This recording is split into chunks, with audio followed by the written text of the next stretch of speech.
Episode 29. Open it up. 29. Slap it in. Grind it up. Oh. Yeah, those tablets aren't kicked in yet. Nah, they're fucking wearing off, man. It's 8 o'clock. Why not take them on the evening then? Or are you meant to take them earlier in the day? Yeah, because I don't want to be fucking buzzing when I'm trying to go to bed, man. It don't work like that, does it? It just means that when you are about, it means your Nah, it brain's does. like, well, it makes you like hyper for real. Yeah, because it's like being on speed, but it ain't just applicable when I need it. It's like I just need something to do, man. So it's weird because I take them, and then if I want to start doing a task or need something to do, I could fucking lock in and do that. But then when I've got nothing to do, I'm just like, yo, I need something to do.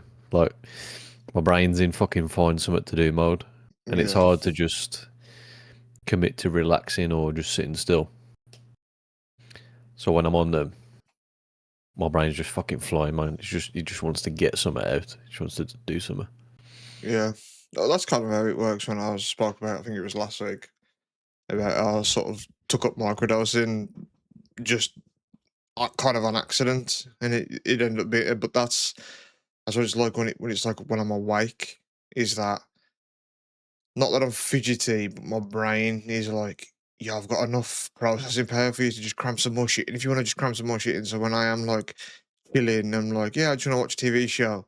It's almost like my brain's like, no, like, let's not do this, man. Let's actually like do something proper. And sometimes it is like I might feel a bit restless, but then you just smoke a bit more, and then you just fucking become a vegetable on the city for a bit higher. But if you're on like a tablet for a specific thing, yeah, you probably gotta just be like, yeah, let me just fucking take more and I'll be alright. I'll be sleepy then.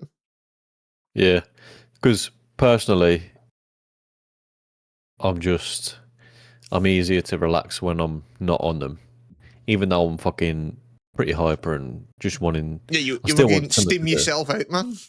Yeah, I'm like fully stimmer, but my brain's also like, oh, you just want to chill and watch something? Yeah, let's just chill. But when the tablets are there, they're meant to obviously make you focus and productive. So I'm just I couldn't just sit and watch TV because I'm like, fucking hell, we need to be productive here. Let's go and make some fucking money, or like let's fix something, or fucking go somewhere.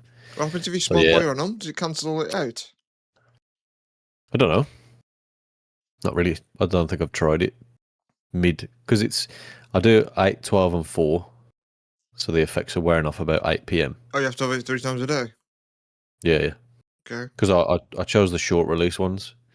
You can get an all-day release as well, which spreads itself across like 18 hours or like 14 hours. No, interesting. So Those ones then. Nah, I thought I'd take the ones where it's kind of more of a choice. Because then if I'm having a lazy day just doing nothing, I might pop one in the morning, tidy up, get the house clean and shit, and then just leave it for the rest of the day. Yeah. It's more applicable. Because if you take a long release one on a day off, you just be fucking flying all day. True. Yeah, Yeah, because then like comes to about the time where you want to start winding down, you think, fuck man, how much is this just in me for?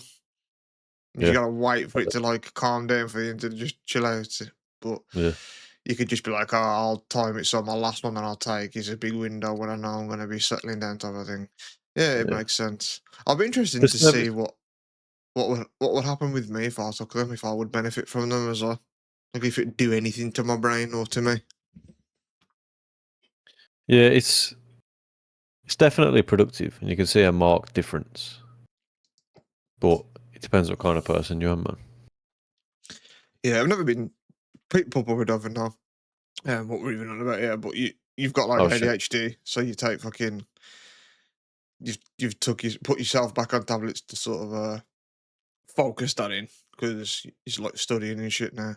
But I've never been tested for it, but I share a lot of the traits I have it. But I can lock my brain in compared to yours, man. Yours is like a fucking pinball sometimes. I don't think I'm as bad as you. I just think I share some traits of ADHD, but yeah, I've never been like tested for it, so I wonder if it would even make an effect or a change on me. I wonder if it would just from like a regular, quote unquote, regular brain. If someone was to go on them, if what it would do to a regular minded person. Apparently, it would. I've looked into that before, and apparently, it would just like slow them down and just fuck them up. It's Like weird, isn't it, man? they'd just be foggy and just they wouldn't know what was going on. Hmm. But mine, because I'm just quite fucking scatty brained, but I get the odd windows of I can just lock in and do something and stick to something, concentrate on it. But they're opportunistic, man. They just come around randomly. You don't know when it's going to happen. But this is more of a select window of activating it. You should get a drone. I definitely need a drone right now. It is mad that you just bought drones and I went like that, man. Yeah, man, like 850. Like, yeah, I'll use this to just, I don't know. I'll go see what the top of the flats look like. Yeah, it's cool. I would like a drone as well, but there's no need for me to have a drone. Yeah, you got that thought process though, yeah. Yeah, I want it in me. Yeah. If I had the money, I'd do it. I would do more shit like that if I had the expense. Yeah. The service of the specialist, to be fair, the ADHD like specialist that I went to before, it's a bit crap, man. It ain't very personable. The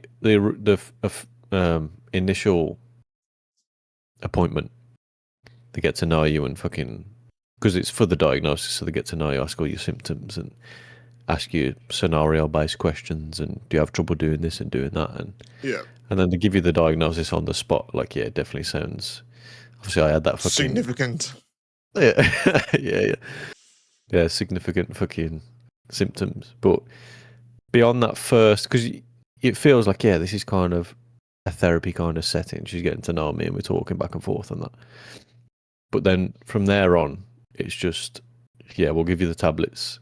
And then past that point, once you're on the meds, it's not very personal. It's just, how are you finding it? Because the first follow up review was kind of, how are you finding the tablets? And I'm like, yeah, really good. I'm talking a bit more to people, like I'm a bit more chatty and I'm getting a lot done. And I've fixed a few things and fixed stuff up, and I've been able to focus on this and that. And she was like, "Yes, do you think we should raise the dosage?" And I was like, Mm. "Well, I mean, it's going really well, but if you say so, you're the specialist." She was like, "Yeah, we'll just raise it to 10 milligram." And then I was like, "Okay, I'll try that." And I raised it, and it was a bit more intense. Like the effects were just doubled. But I was Yeah, like, "Fuck, I need something to do, man. We need to fucking start tidying this and doing that." And just couldn't relax because I just wanted to do something all day. And then the next appointment was just over the phone. She was saying, "How are you feeling on the new dosage?" Because it had been like a month or something. I was like, to be honest, it's a bit fucking. Yeah, I'm getting a bit too locked in. Like, I'm finding it hard to relax and kind of keeping me awake at night and that.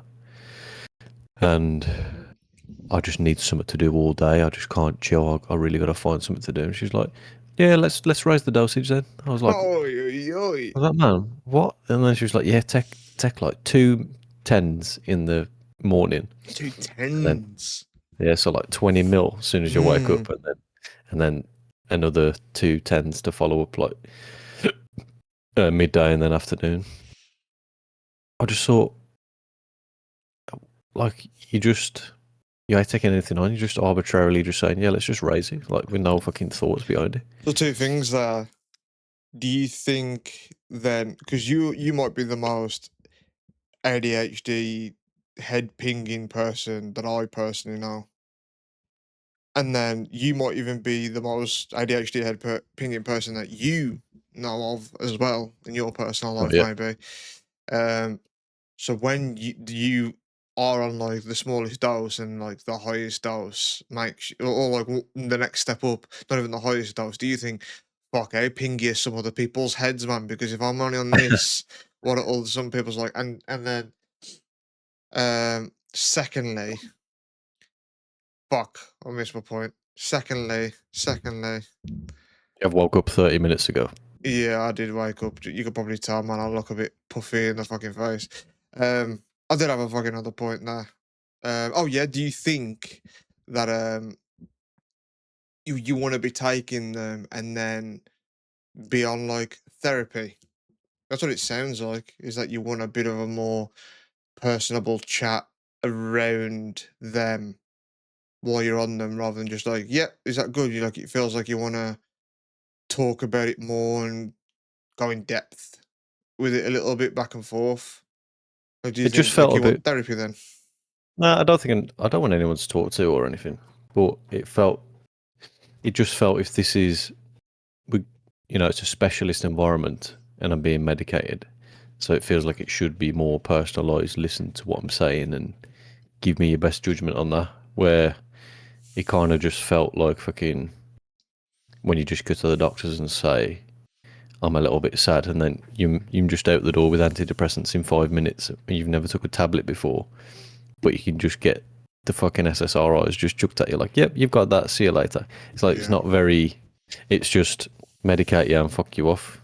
But the first appointment didn't feel like that. It felt like, oh, she's chatting to me and finding out things, and it's a proper fucking diagnosis. But then beyond there, it was just like, yeah, he's on the meds now. Like he's sold. We're getting the funding for him. So just carry on pumping him. Yeah. Yeah, and it's weird because I was on with you on mic, I think, when you had a call from your doctors or something like that regarding it. And you was like, yeah, I just want like, oh, you was telling me about it. And you was like, yeah, I just want the 5 milligram. And they were like, we'll see what the specialist says. And it's like, well, that's when I'm best working on it. And we was like baffled that they'd rather go off what the specialist says rather than what works better for you, like the patient. So it's Yeah, weird that they do have that thought process, but that's why it is a problem when people get addicted to stuff or don't get the right thing for them. Like I I spoke about before, have been in and out of like therapies and fucking trying different shit. And they just chucked the highest milligram of antidepressants, anti anxiety. Nothing ever like worked for me. Tried different therapies, tried CBT, tried different cognitive stuff. None of it's ever like really worked. But the only thing that I feel like has actually had a positive effect on me is marijuana. But good luck fucking getting there. You know what I mean, it's weird that I've been in and out since I was like 18. I'm 32 now, to give reference. You know, I've had it points in years where it gets worse, and then I'm feeling like, oh, I'm kind of out the other end of it. And then, like, I'll have days where I weave in and out throughout the weeks, type of thing, just naturally. It's just something that's always with me, I think.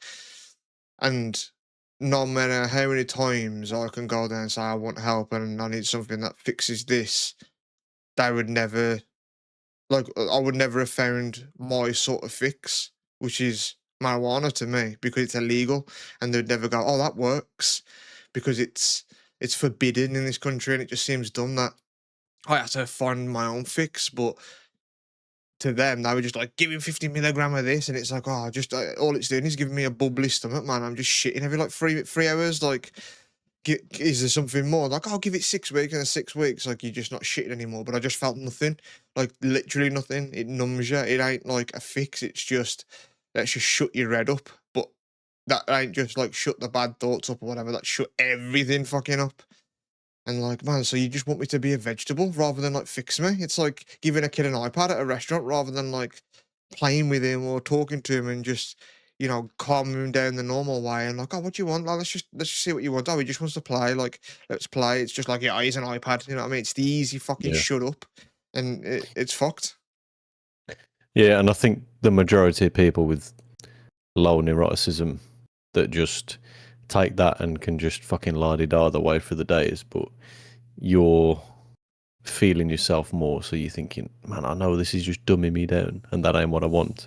If Yeah, you're more intelligent to be self-aware of it as well, existentially, it's like I don't just want to be fucking shut down. This ain't working. This is just fucking delaying everything. yeah. Well, as you know, like I can, my brain can go on like rabbit holes. Sometimes it's a good thing, sometimes it's a bad thing. It can go rabbit Mm. holes down the positive way, but it's a double-edged sword because then it'll also go on rabbit holes down the negative fucking path. But I kind of like how it works. It's almost worth it. It's almost like a superpower because I do think, which might be narcissistic of me, that I do think a little bit differently to everyone else, or maybe I see things from a different angle to someone else. Like it's almost like I get a different perspective.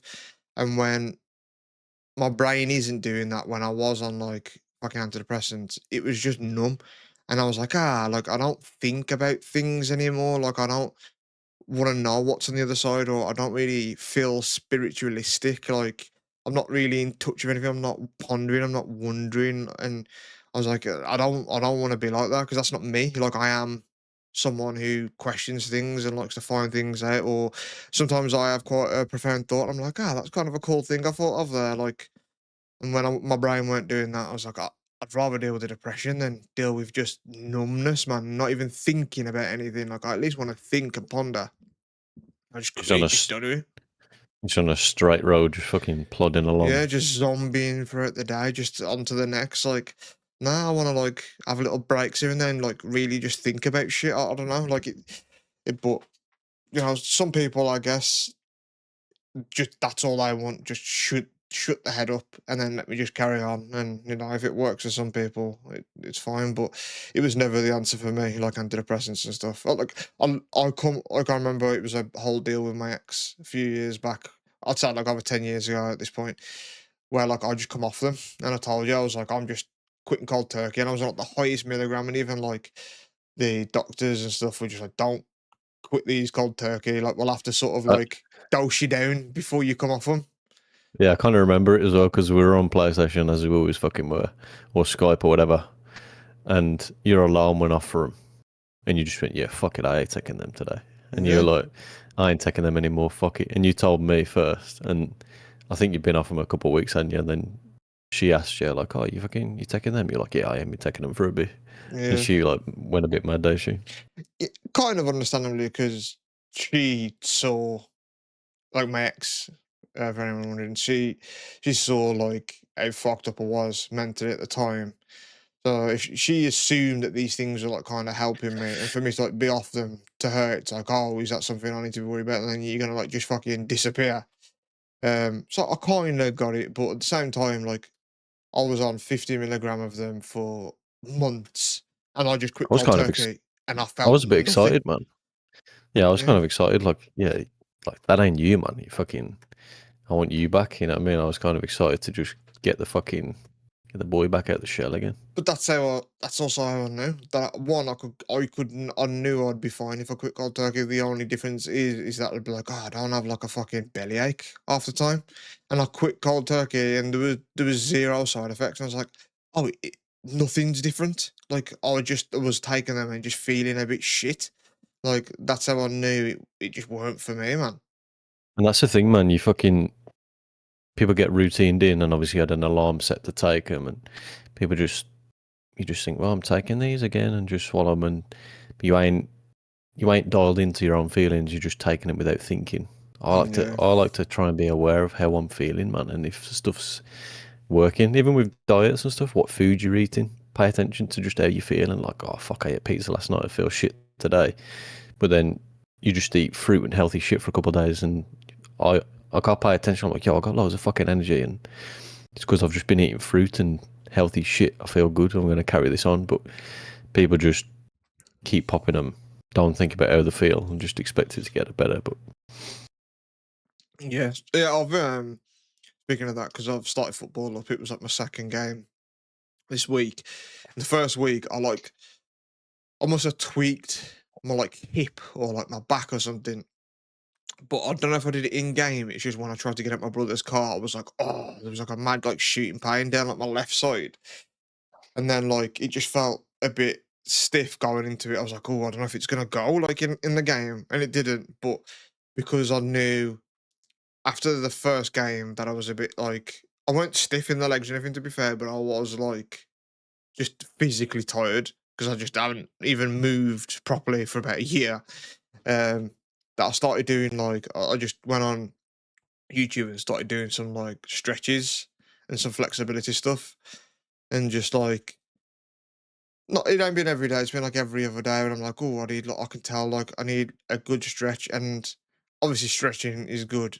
I've never properly done it, but as we're getting older and as I'm exercising more, like I'm starting to see like the benefits of it more. Like I'm achy less after football because I've stretched a certain thing. Like even when I was at my fittest and I was playing football fucking like 3 times a week, I'd still get like achy calves and stuff like that. But like now, like my calves aren't even achy when they should be because there's so much more weight and less usage on them. But I think just like stretching them properly and being on top of that and doing certain like little exercises here and there at home and just doing some like yoga poses, but just staying in it and be like, like probably like pushing through it and type of stuff. I think it's genuine having like a positive thing. Like, oh yeah, my body fucking needs this. It's like finally, man, a bit of movement in us.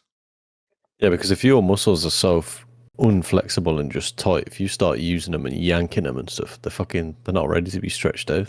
Yeah, I know. I have little phases I do every few months of just doing yoga before bed or doing stretches when I wake up and that, but I just start forgetting to do it. But I would like to be more flexible. Just I just think with yeah, stretches, it's so beneficial. You feel better after, and you know, unlike working out, it takes a little while to see like the progress of like, oh, I'm starting to fit like my shirt fits a bit different, or I can see a bit of bulk here or there, whatever. But I feel like with stretches, like you see the the the benefits of it soon, and you start feeling like, oh, I feel a bit more like a bit lighter in certain places. But I just get so bored of it, man. I wish I could yeah, lock into the stretches, but it's not so. When you're lifting weights and you get that connection, you get like a fucking rush. And you're like, oh, like I fucking love chucking this shit about. Like it's almost like primitive, you know what I mean? Like it brings you back to like your caveman shit. Like, oh, this is me fucking getting ready to hunt a meal or something. But when you're just doing stretches and you're hearing like wild noises and birds chirping and that, you're like, fucking hell, but it's just boring to me. I wish I could like lock in and proper meditate and stuff, but my brain nopes out of that, man. yeah. You ever tried They're doing. meditating? I haven't really now. The yoga ones we did before were a form of it because it's obviously a lot of just long, deep breaths and stuff while you're in the poses. Stretch out more. So Yeah. it's a kind of form of that. Actually, I did it once, man.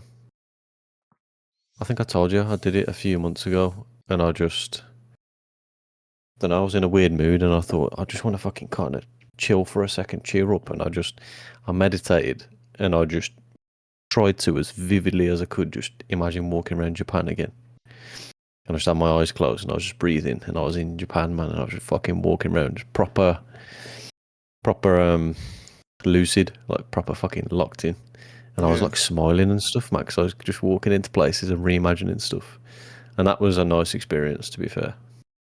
Yeah, I can't have that. Like, I've spoke to many people and therapists and stuff about meditating, but I don't know if my brain can do it. And when you said like lucid, I've never had like really lucid dreams. Like I said, just I think my mind and my brain are very like imaginative, but I don't know if it can do that. Like, I don't know if I've got like a meditating sort of brain or I need to train it into becoming one. But I've tried it, man, and it's just after like 5 minutes, just like it's a bit boring, eh?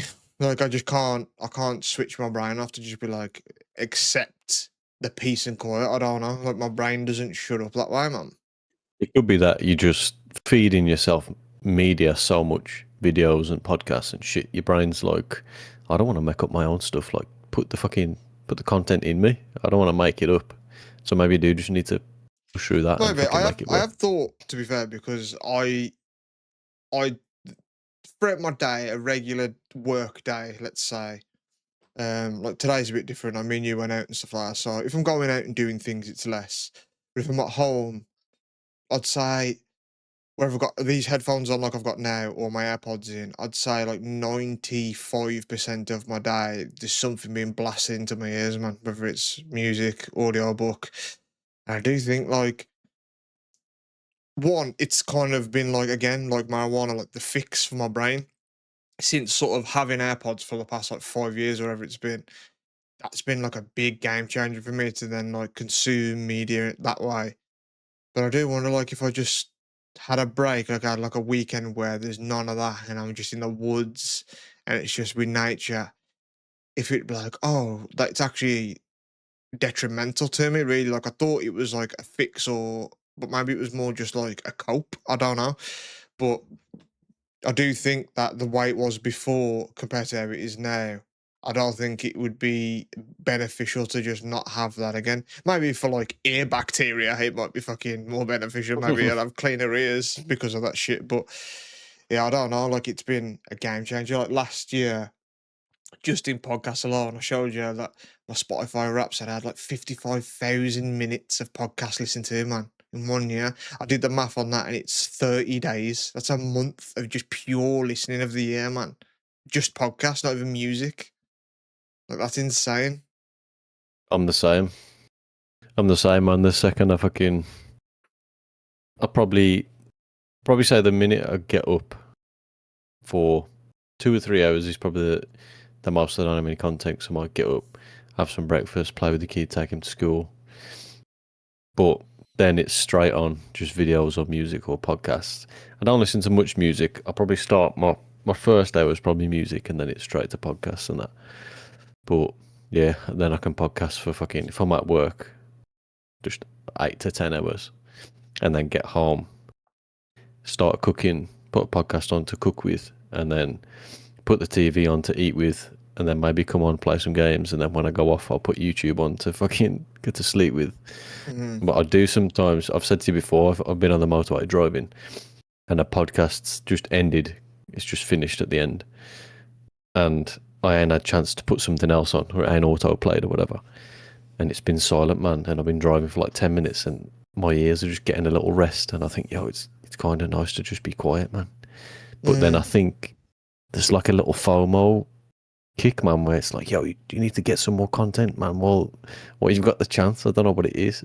I just want to fill the silences, man. But it's nice to just be quiet sometimes. To be fair, I drive around quite a bit sometimes with the AirPods still in, with the noise cancellation, just with nothing on. Isn't that dangerous? Nah, it's sound. I don't think it is. No, but it's nice because it takes out all the rattles and the road noise. Yeah, And you get I like them for extra planes because it's more immersive that you're not flying through the fucking air. Like, you never fully get rid of that sort of that sort of wind hitting the thing that you're in type of thing, but it does quieten it. Unless you feel like a bit of turbulence, you can kind of convince yourself that you're not on a plane because you don't hear like the plane noise essentially. Full circle, to be fair. We went shopping after I split after you earlier. I was in B&M, man, and I'd had a tablet probably half an hour before. I was just shopping, but we was queued up. There's always a fat queue in B&M. And I said to the missus, I was like, I'd love to have my AirPods in right now. Because it was just, I said, I can just hear the fucking extractor fan. Everyone's talking, the tills are beeping, this kid's fucking moaning here. Like, every now and again, the little conveyor in the fucking B&M like goes, boom, staff call, blah, blah, blah. It's so loud, man. I was like, I wish I had fucking noise cancellation at the minute. Because I was on the tablet too, so I was in hyper focused. But I had to just stand still and queue up, so my brain was picking up on fucking everything. Yeah, it's hyper focused on every little noise. Yeah. Yeah, I want AirPods everywhere I go, man. Like, I can be personable. Like, me and you've now gone abroad, and I'm happy to be like, oh, you're right, and like chat to people, and we chat to people in the airport and that. But for the most part, if I'm out there and I'm just going to like a shop to get a meal or whatever, I don't want to be hearing like people in the house like, no, you're not having that, and the little kid going, mommy, and all that type of shit. And I don't want to hear like the boop, boop, like the fucking scanning, and like people going up here in the front and that. Like, I get just annoyed if I'm hearing the world, to be honest. So I do shut them out. But I do think it's my brain though. Like, I do that sometimes. Like, the only time that I will pause whatever I'm listening to when I'm working is if I'm doing something quite complex, because then I need my brain power to not be taken up by something. So sometimes I will sit there with noise cancellation mode, pause while I'm doing a complex calculation. But now, like, I think, like I was telling you the other day, I think I've trained my brain to like sort of be like a bit better and a bit complex in some ways, that now I'll notice that I pause it less and less, and like my brain can sort of listen to things while I can also do something quite complex, and it's like, oh, I've leveled my brain up a little bit there, because I used to have to pause to the shit like this, and now I can do both. I can pay attention to something while I do something quite complex. So I think it also like trains my brain in a way. It's weird for me because when I'm listening to podcasts, half the time I'm listening to it and listening to the conversation, but the other half of the time it's just background noise while I just fucking daydream my own shit. And it's kind of hurting the studying I'm doing a bit, because when I've got it on here and I'm sat at my desk and I'm listening, taking notes and shit's going in, but I've been listening to it while I'm on the road as well. but my brain's in. Yeah, we're just driving around, so that's just background noise. So I'm fucking just I'm having it on, but I ain't really listening to it. Yeah. Yeah, it's weird to But think yeah, that that we're in a medium right now where like someone is like we know a couple of people that listen to this and know how to work while they're working, that type of stuff. It's weird to think that we're that for someone, man. It's pretty yeah, interesting to think, isn't it? we could be their background noise. Yeah, Yeah. but yeah, I've got back on the meds because it's a weird one because you're. It's a weird distinction because you're kind of trying to chase away sadness or fucking anxiety or whatever, but I'm trying to chase unlocked potential. You know what I mean? So, but I don't need mine. I'm happy with it or without it. But I know I can have a more productive brain when I'm on it. So I kind of selective with it. I've just started studying and doing this training course. So that's why I've gone and got them because I'm like, yeah, I'm going to unlock that locked in absorption mode. I do think it's the same goal. I think it's unlocked potential for me too. It's just I know my brain can reach a certain thing or focus on something, but you got all these little things just bogging it down, like your anxiety, your depression, this, that. And it's like, oh, I want to fuck these off, man, so I can fucking be up there. Like, I think it's the same goal, to be fair. It's like, I want to unlock my potential, but I just need things to just help fuck the noise off to just reach that goal. But it's the same thing for me. Like, it's weird with me though, and I think I don't know if it's a condition or what it is, or if it's just my head's just loud. I just think a lot. I don't know if it's just the way my brain races. But before I started sleep, because I sleep with AirPods in, like I sleep with stuff on in my ears, and before I did that, it's like I described it to you before, and I wonder what this is. I've said to this to therapy and stuff, but they've never like gone, oh, go over that again. What do you mean by that? So like, it's not. I don't know if it is anything, but it's like if you're in like a pub is the best way I describe it, and you just stop talking, you listen, and you can just hear a bunch of conversations like murmuring going on, but you can't really pick out what words are saying. It's just like it's like people just talking like a room, and it feels like if I don't have anything on, that's what I hear. Like it's not like silent. It's like I just hear shit, and it's not like actual voices, but it's like just noise. There's just something like it's like my head's loud. I can't explain it. So when I have like something on, it's then like my brain can focus because it's not like something taking my fucking sense away naturally. It's like what you said about Steve before. It was like just 1% of your fucking noise receptors. You know what I mean? It's Yeah. the same thing. Like if I don't have anything on, it's like it's taking up something. It's like a distraction almost. So to have something on, it like takes that power away from that to be like, yeah, like we're listening to this, so like fuck you the noise off kind of thing. It's weird. I don't know what it is. Yeah, mine. It's what mine's like, but it's more I'm trying to concentrate on something, but if I hear something, my brain just thinks, should we concentrate on that? Or like, Like jingly when, keys and that. yeah, like fucking, oh, should we look at them? Or I wonder what car that is. They're like, nah, I'm trying to read this. Like, yo, let's make a joke about that. And I'm like, nah, I'm trying to read this. And like, yo, is that person talking to you? I'm trying to fucking read this. And they're like, yeah, man, I just heard that back there. It's just little ping offs, man. Just keep trying to drag me away. But let me ask you this. You might feel a bit weird about this, like you don't really want to use it as an excuse and stuff. But because you've been applying for like some jobs recently, when you apply for jobs and it says, do you consider yourself to have a disability? You could put ADHD in there, do you not? I Because don't. you might even get like a hire for that because they need to hire certain groups of Yeah. neurodiversity and that type of stuff. Yeah, But DEI shit. and when you do go through a thing where you're like, oh, I'm not locked in at this job anymore, that you might be able to just preface something from the beginning to be like, look, like I'm struggling to focus and stuff here because ADHD and that type of stuff. And like not use it as an excuse, but as a valid reason that you get more support. And as like as therapy and huggy as that sounds and hippie and stuff, but like it's true they might say, "Oh, okay, yeah, we can like help you with that, or I'll get you training here, or whatever." Then because if if your brain's not focusing on that, we fine tune it for you of what works for you and your ADHD type of thing. Like it Well, might be that's good to preface it now. To be fair, yeah. I don't put it because it. I mean, it says, "Do you consider yourself to have a disability that would hinder your ability to work or whatever.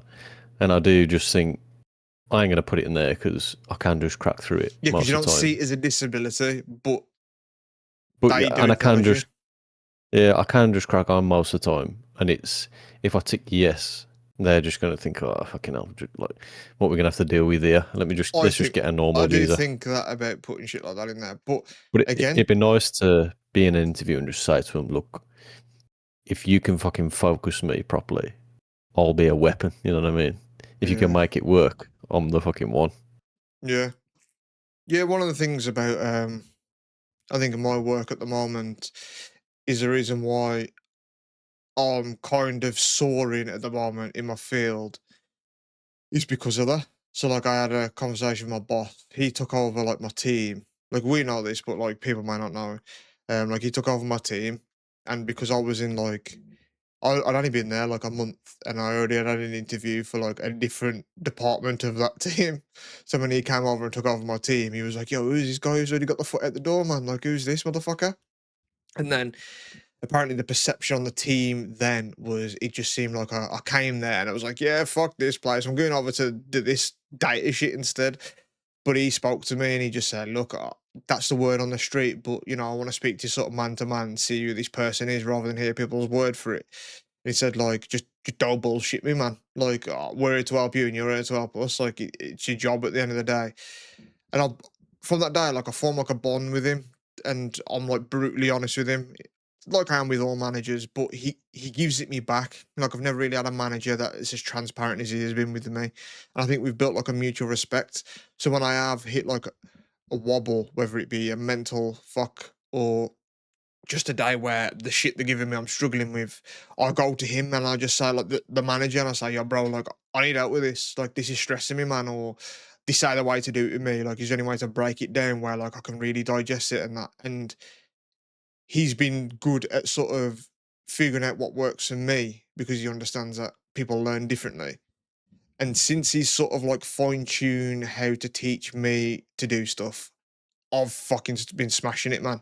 And I think that is like key, man. Like really, like communication. They say is key anyway, but to really just be like, look, man, my head can't get over this. Like this is too much for me at the minute. Like, let's figure something else out, and then being like, okay, like we'll do this, and or we'll come up with a plan to do that. And it's been fucking massively helpful for me. So I think it might be beneficial to sort of preface that you do have like ADHD, man, and they need to just because they take it seriously. You know what I mean? Like it's discrimination. So if you're saying I'm struggling at the moment, I can't lock in, or I'm not focusing, or what I'm doing right now is a bit boring, and my brain's elsewhere. Like I need your help to lock me back in. That they can like be like, okay, let's do this, and it might change your fucking game, man. You know what I mean? Like it might be good to actually say something about Yeah. it. Yeah, I think workplaces are a lot more progressive towards that kind of thing now, but it's my own fault, but I've always just been so anti fucking sympathy and On the like same, I hate to bring it up. Like I feel like they're just like, oh, here we go, fucking hell, like some excuse. But it's my fault because it's just yeah, it's the stigma fucking around it, though, millions of isn't it? people have got it. Yeah, but But it's also on the same way because like you've known me for obviously like over 20 years and you've seen like the low points where I've been a depressive fucking hermit, man. But I never once I'm like, oh, you know what I mean? But then like you see these Facebook statuses and I think, oh, you fucker, like I can't sort of be open in a way about what I've got because now people lump me in with like you, like, oh, I'm so sad, my brain today. It's like I hate the attention seeking from it though, you know what I mean? 'Cause it's like I've legitimately got it, but I can't be open about it because the loud people like you think like I'm lumped in with you now that people think I'm just posting on Facebook saying, oh, please someone give me attention. I'm so sad. Like I hate it. I hate it when people post about it, but yeah, if it's something that you legit are like struggling with at times, are like fuck it, you know what I mean? Like it's only you're only fucking yourself in the long run, really. When if you could get support and help on it, or them just to even be understanding, because if not, they just think, oh, he's just bored. But if you're like, oh, I've got ADHD, so like, and then you tell them in a couple of months, like, yeah, like I'm slipping a bit, like I am on these tablets, I'm trying to focus, but I think something needs to be like mixed up here. Like they take that shit seriously because it's a condition, you know what I mean? It's a thing that they're aware of and that. So I think it might be better yeah, to say something. yeah. I think it's better to get it out at the start before it's a problem than to wait for problems to arise and then They hit use it him as with a it. fucking Yeah, sneak definitely. attack. Yeah. Yeah. Like, yeah, I got this secret weapon, and then the caught off guard. Like, oh, well, fucking, you should have told us sooner. Now we've got to kind of, now it feels like more of an excuse, get out of jail free card. Yeah, I say it in like interviews. I just say, yeah, man, like I just struggle with this. And I said, but like, this is why I'm here because I'm here to like sort of focus and get my head down and, get over these things. And I've got jobs off it and stuff. And like, and sometimes, like I said, it might even work. You might even get like a pity hire because they have to reach a certain higher quota. You know what I mean? You might just fit that category. Like, oh, we need a spacker to fucking join. Here we go. There's one. You know what I mean? Yeah. Like, and you think, fuck it, it's our job. Like, Two but Asians, two blacks, and one fucking idiot. yeah, you could be the fucking idiot, man. So, to be fair, you might be able to fit the Asian quota as well. Yeah, I'm pretty fucking Mongolian yellow, I know. You are, man. I spot the difference between you and your fucking drink. This is only like a slight yellow, but it looks like fucking plutonium on there. Honestly. Like Homer Simpson's fucking itchy back. Yeah. That's been like 45 minutes of fucking depression and I can't focus. Yeah, Danny's probably livid at this episode. Fuck's sake, man, I'm on the way to work. Yeah, you don't want to hear this shit, but yeah. But fuck it, man. We talk about what we want to talk about, you know what I mean? Fuck everyone else. And especially Danny of all people. Do your own Yeah. podcast then. See if anyone can You can understand that. You can spin your fucking roulette wheel and get chinned, man. Yeah, little fucking little neck. Yeah. Yeah, man. What about the boys, man? Oh, it's so good at the minute, man. Did you see the statement the show makers put out? Like, they're kind of nervous for the last episode. Yeah, it made me a bit nervous saying that they're worried people are going to judge the whole show based off the finale and stuff like that. And I was like, ooh, that's not a good sign to come out and say shit like that. That either means it's going to be fucking savage and mental, or they're like, oh, we've took a bit of a different turn, and hopefully no one hates it. Yeah, it's interesting because I've been a fan of The Boys for a while. I've read the comics twice over now. Because when I read it, and then when the show came out, and then it was like the first or second season, I was like, oh, I want to read the comics again. I've read it twice, and the show obviously differs from some things and changes some things. I'm like, oh, I wonder where they're going with that. But yeah, I am starting to think like, oh, I wonder where they are going with this because they've diverted too much from the comics. But what's interesting is, and I think it's done on purpose, is that like Butcher is obviously not a good dude. But like in the comics, he's like the worst dude. Like he's the main character, but he's an asshole. He's a prick. And then when I was watching the latest episode this evening with Stacey, she was like, Bush is just not a good person, is he? And I was like, that's the point. Like, Yeah, he's the bit of main an dude, anti-hero. but he's not a good person. Like in the comics, he's way worse. He's a full-on dickhead. Like, I don't know if you know about the comics, or if I should say something that might spoil it for people on that, but he doesn't have a good, fun, happy ending. Like he's worse. Like he's as bad as Homelander, really. Because you Well, have to, he's just so selfish through the whole show. As well. what he's doing, whatever he does to just fulfill his goal, just like the bad guys do. But he's on the side of like, I'm the, I'm the better of these bad motherfuckers. But it's interesting me knowing that he's not meant to be a good guy type of thing.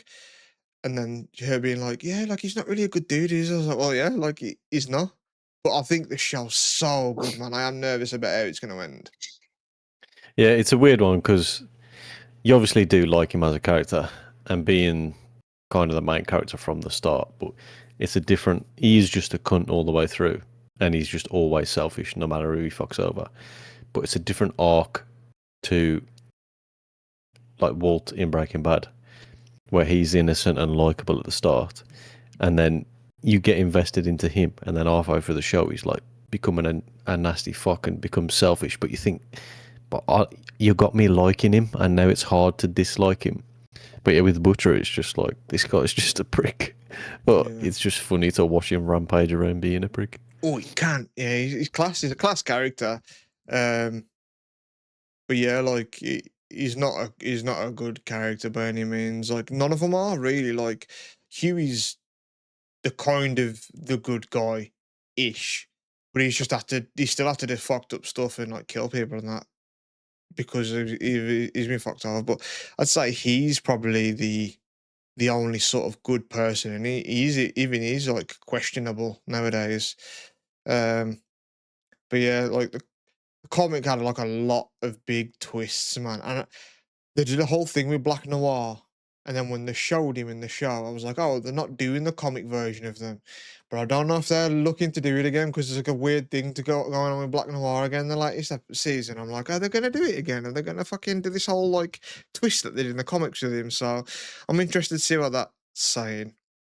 Yeah, Um, I'm chatting here quite casually, like we're just chatting, but we need to remember we can't drop spoilers because we're yeah, fucking no. doing the show.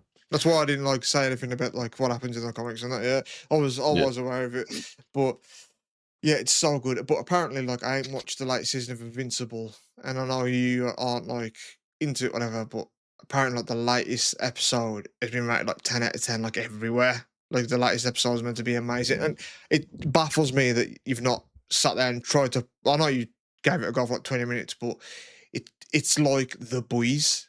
Like, I think I figured out what it is. go I think on. it's just I think it's the frame rate, man.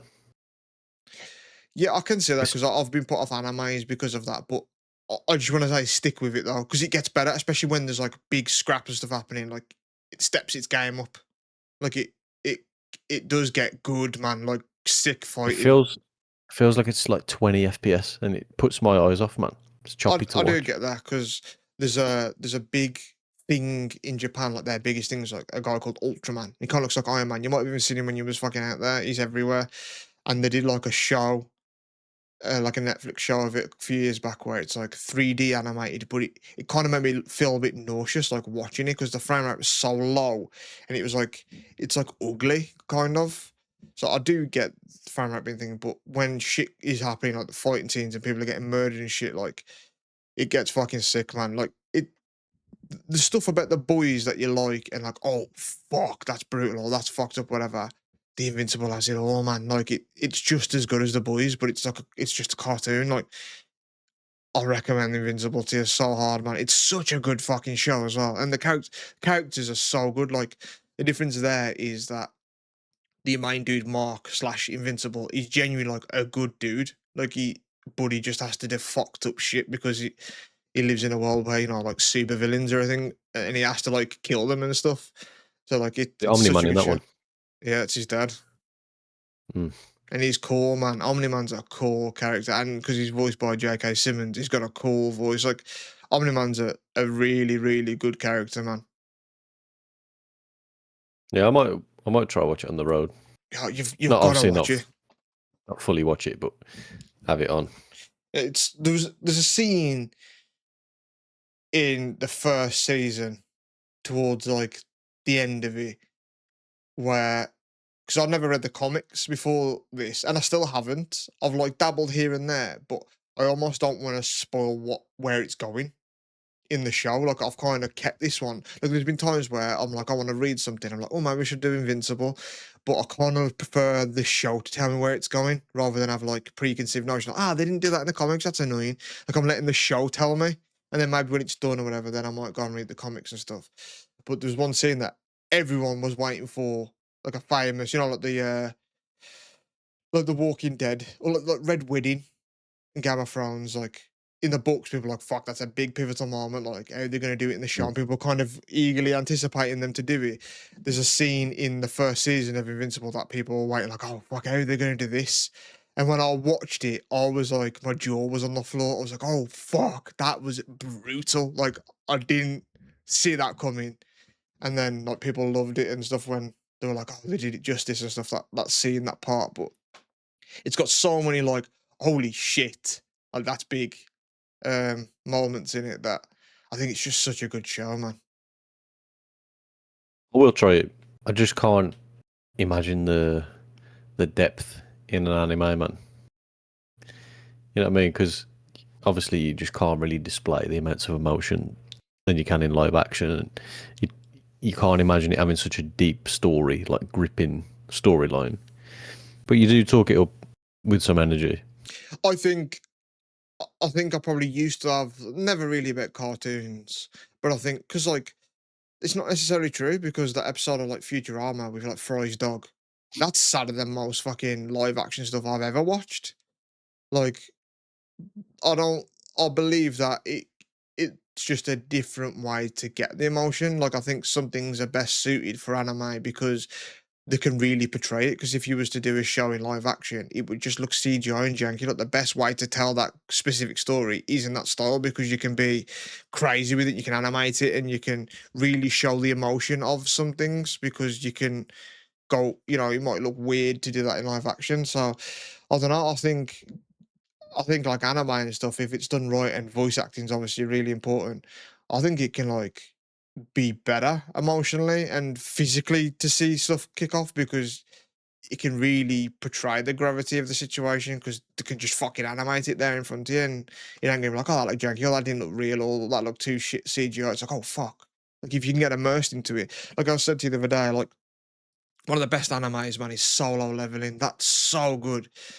And the voice actor for that, he's incredible, man. And I've seen videos of him in the booth and he's just screaming. And it's like, damn, like there's emotion in that. Same as Goku, like that, like the proper screaming, like he's shouting, like he's passed out multiple times. Like the guy who voices Goku, like Sean Schemmel, like just from really fucking just screaming and shouting. And like if there was like one the famous scene in Dragon Ball Z where like Frieza kills Krillin and Goku goes Super Saiyan for the first time, one of the best moments ever. But that scene where like Krillin dies and he's like, and like it explodes, like he like ripped his vocal cords and like passed out and shit just to really portray like, fuck, you've just killed my friend. I need to lose my shit. Like, I think voice acting is important. It bleeds into like the performance and it makes it like believable. Like, oh fuck, like he's pissed off. Like, oh, he's angry. Like, it immerses you. If it's bad voice acting, it's like a game. Like a game can pull you in emotionally and stuff, but if it's like badly fucking graphics or shit voice acting, it don't pull you in. But like a God of War cutscene and that voice acting and stuff, it's like, oh, well, like you get like goosebumps and shit. You're like, oh fuck, Mm. like the hairs on my neck are up, man. Like Yeah, it's talking to me at the minute. you can get sucked in. You can get immersed and forget that you're just watching an animation, especially with fucking like Enter the Spider Verse or something like that. Like you just 15 minutes in, you're just watching that. You're Yeah, not you're not thinking thinking you're it's a watching a cartoon. cartoon. Yeah, you're investing in the story. I think great storytelling, no matter what media it's in, if it's good storytelling, it's worth listening or watching because it's like, oh fuck, this is interesting. Like, I don't care how it's portrayed. I think great storytelling is great storytelling, man, regardless of how you consume it. God of War Ragnarok story though is just insane, isn't it? Oh, it's so good. The guy Just that voices fucking Kratos as well, man. His voice. I wish I had a cool deep voice like him, man. yeah. And the thing is with the game, man, you might be fucking something like God of War. With them, you can get invested in a movie, but with a game, you could be 100 hours invested, man. So you're fucking in. True, but like a TV show, you can do the same thing. How many hours were you invested in like Game of Thrones? Like an hour episode, like so if a character dies in like the fourth season, that's like Yeah, 40 hours of investment into that character and stuff like that. yeah, yeah. It is, yeah, it's the same point. But with a game, like compared to a movie, like 2-3 hours. But with a game, it's like, man, I've been on this journey. I've been on this fucking whole journey with you. But Yeah, yeah, God of War, Ragnarok, man, I did proper tear up like 3 or 4 times during that. yeah, it's such a good game. But love it, man. Yeah, I don't know where to circle back where the boys is gonna go in its finale. I'm hoping it's good because it's been one of my favorite shows ever, man. Like, if it ends right, it might be beating Breaking Bad for me in terms of like my favorite show of all time. But it depends on the ending. But like, I think Breaking Bad, it's kind of like joint first always because you can be better than it in terms of like my enjoyment of it.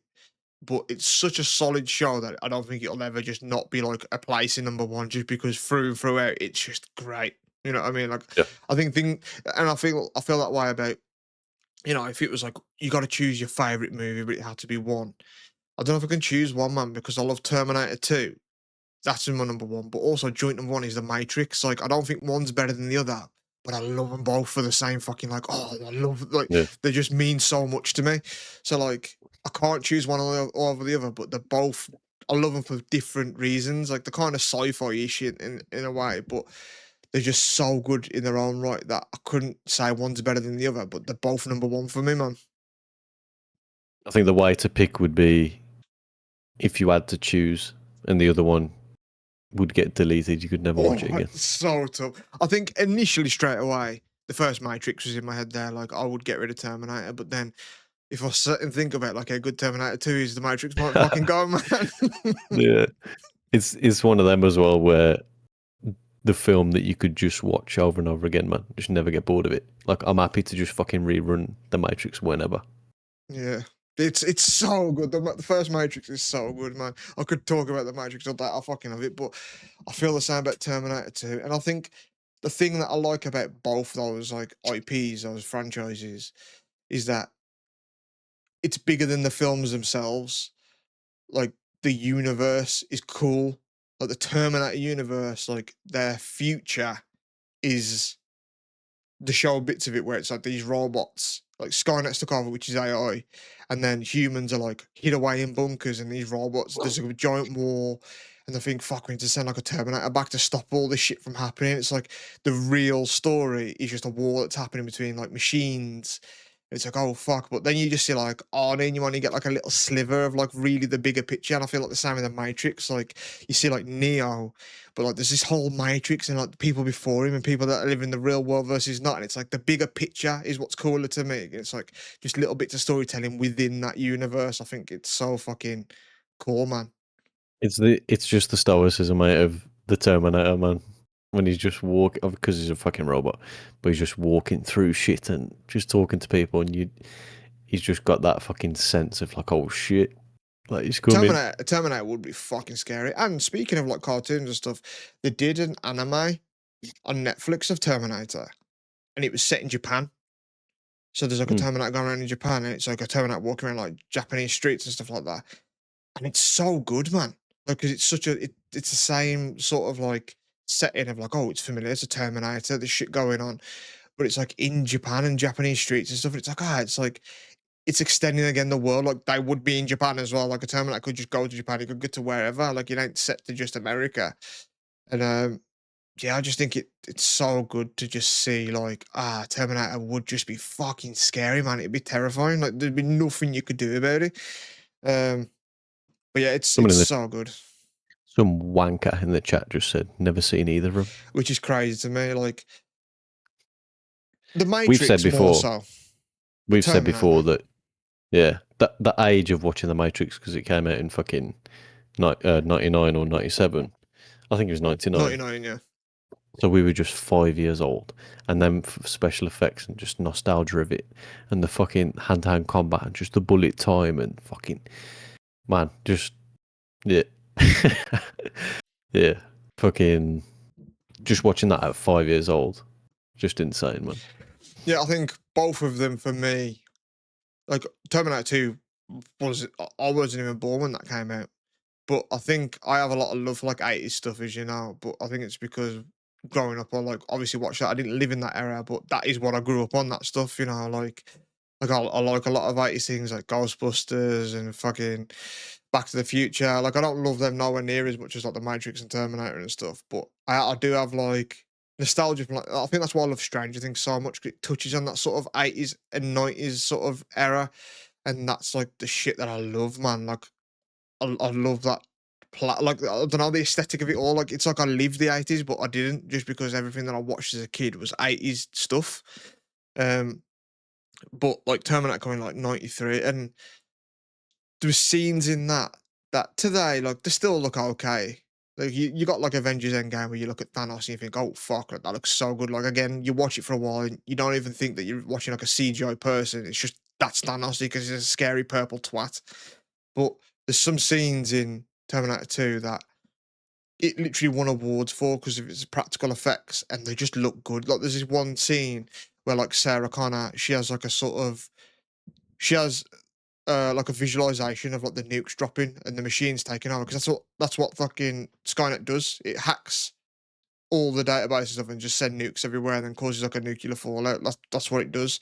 And there's one point where she's like on a playground with like a kid, and she's like at the gate and she's like screaming back and forth, like, get out, get out. And then the nuke drops in and it goes vroom, and she's just like a skeleton just on the fucking like gate. And it's like, oh fuck, like as a kid, that was like terrifying. Like, what the fuck?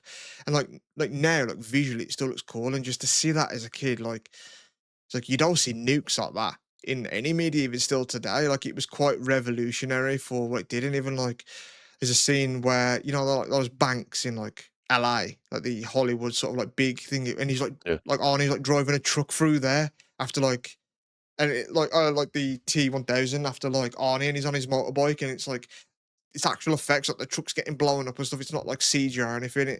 It just looks so fucking good still to this day. Like, it's all practical stuff, man. I have seen all the main ones as a kid, and there's no film that me and my dad referenced more than the Terminators, because there's just so many cool one-liners in it It's Arnie that in a nutshell, man. when I was growing up as a kid, we just said them for years, like fucking give me your clothes, your boots, and your motorcycle, like all that kind of shit, and we used to watch them together and fucking laugh. Like there's an enemy called Bennett, I think, Mm, an army like plunges a fucking pipe through his stomach and like goes, "Let off some steam, Bennett." And we yeah. we used to say that all the time, man. Yeah, yeah. Arnie has some like classic one-liners. That used to be the thing of like action heroes, wasn't it, back in the day? The one-liners, but I love it. I love like action heroes and cheesy stuff. I think movies aren't that. We have action heroes today, I guess. Like The Rock is probably our modern day action hero. In it, to be fair, but I don't. It ain't got the same. It ain't the same. You know what I mean? Like, I don't want to use the word aura, but it is kind of like, a Sylvester Stallone and Arnold Schwarzenegger of the day. Like a Jet Li, a Jackie Chan, these type of motherfuckers. These are like the transcend celebrity. It's almost like, oh, that's a badass motherfucker, and I think that's a bit lost to time, a little bit. Like a They ain't got the cool action charm hero. anymore, is it?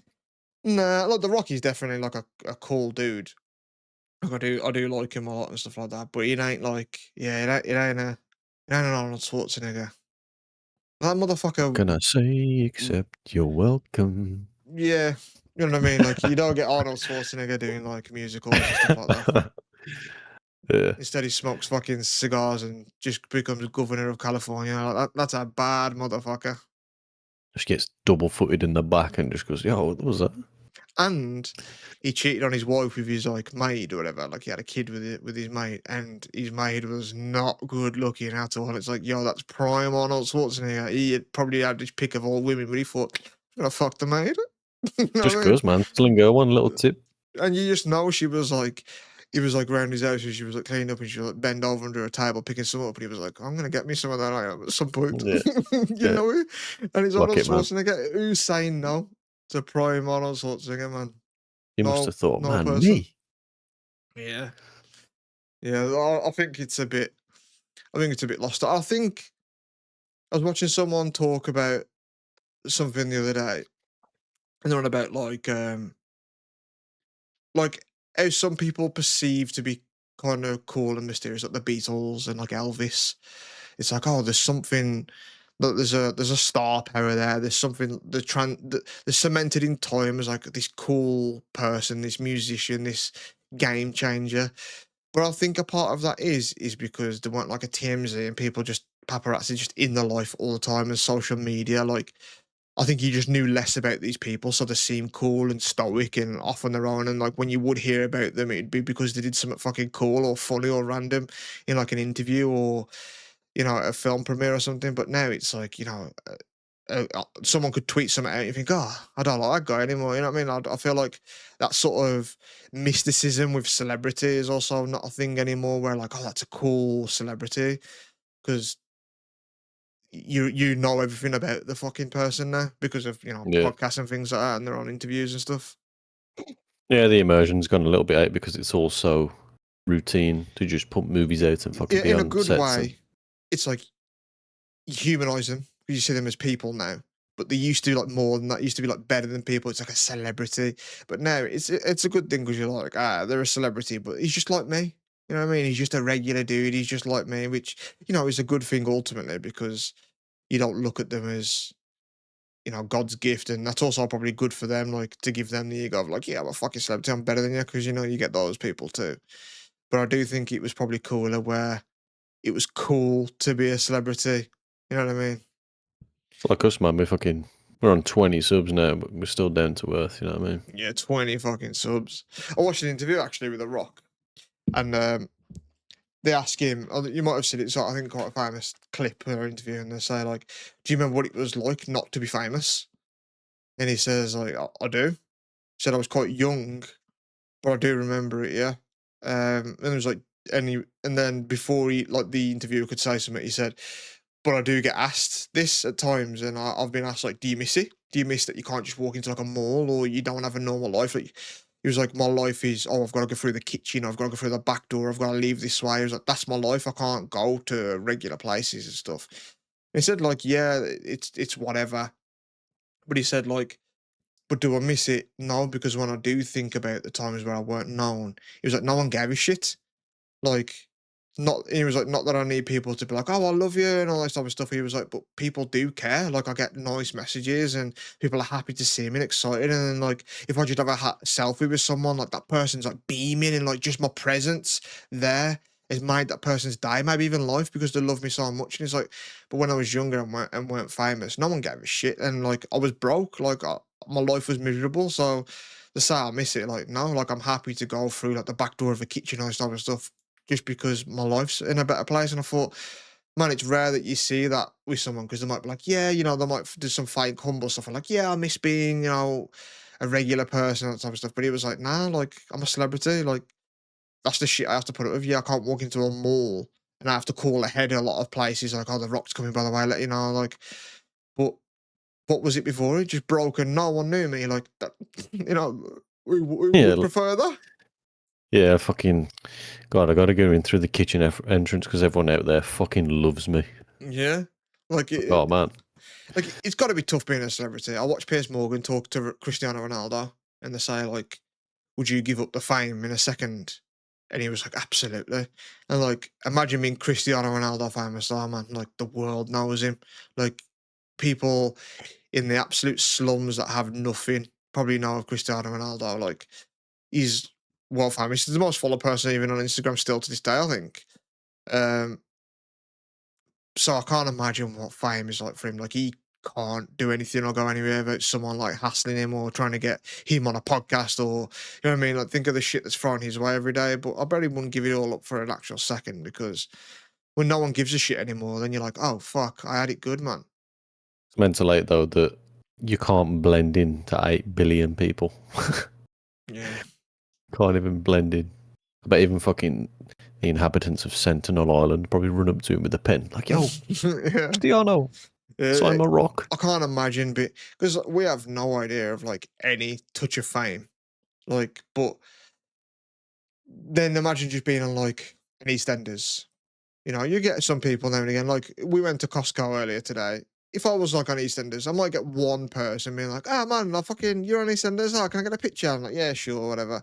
But then being like maybe a YouTuber, like the Sidemen or like KSI, like, you probably I've seen like videos where they do their videos and they'll go into a place like that, and then like 5 seconds later they're like trapped in there because there's like kids swarming the building. It's like almost like a Yeah. security risk, and they're like, fuck, and they have to get like escorted out the back and that type of stuff. Like, they can't go somewhere because then they shut the place down. It's like, oh man, what would that be like? That must be awful for some things. Then being like a movie star and then like a Cristiano Ronaldo, like, I couldn't even imagine it. Like, just paparazzi. Like, I woke up like 30 minutes before we did this and I thought, man, I look tired for this podcast. Now imagine like days where you're like, I can't be asked to do much. And you leave the house and then there's all these pictures and just like, oh, here's that one looking like a fucking slobby cunt. And it's like, oh, like I just left my house, you know what I mean? Like, I wouldn't want the paparazzi taking pictures outside my house and me just looking like shit, because some days I just want to look like shit. And then you ring doorbell, just 40 of them. Like, oh fucking Yeah. hell. Yeah. Yeah, like, Just want to go and get a wrap of the day, man. Leave me alone. yeah, I think fame would be cool to have a community. Like, obviously, we're building one here.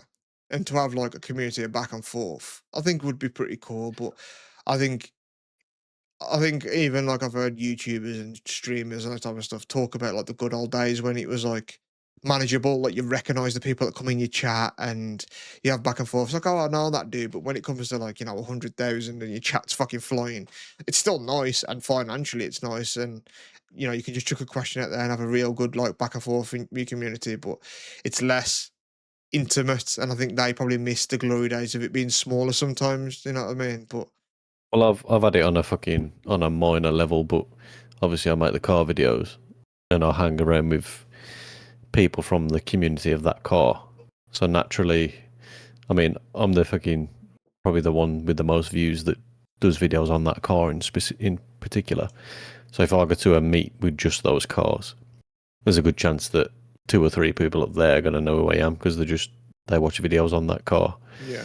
and there is just a little pre-fire in your brain that thinks like someone comes to talk to you about the car and you think, yeah, you probably know, like you probably know who I am already and that I own this, or people will come up to you and chat to you and just be like, yeah, I've watched the videos, and you think like, yeah, you kind of know more about me than I do about, like, you're a stranger to me, but I'm not to you.